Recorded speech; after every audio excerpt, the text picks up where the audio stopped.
શું તમારી ચામડી ઉપર અણી જેવા દેખાતા ધારદાર ફોડકા થયા છે, જે ચેપી મસા એટલે કે વાયરલ વોટ્સ હોઈ શકે છે?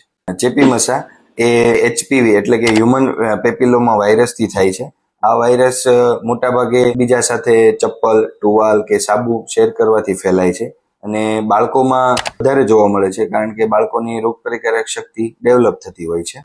ચેપી મસા ઘણા પ્રકારના હોય છે, જે હાથની આંગળીઓ ઉપર, પગના તળિયામાં, નખની ફરતે અને ઘણીવાર એ ચહેરા ઉપર તેમજ ગુપ્ત ભાગમાં પણ જોવા મળે છે. આનાથી બચવા શું કરવું જોઈએ? તમારા ટુવાલ કે ચપ્પલ શેર ના કરો, અને જો તમે બહાર સલૂનમાં શેવિંગ કરાવતા હો તો દરેક વખતે તમારી બ્લેડ ચેન્જ કરવાનો આગ્રહ રાખવો. તમે ડોક્ટર પાસે જાઓ.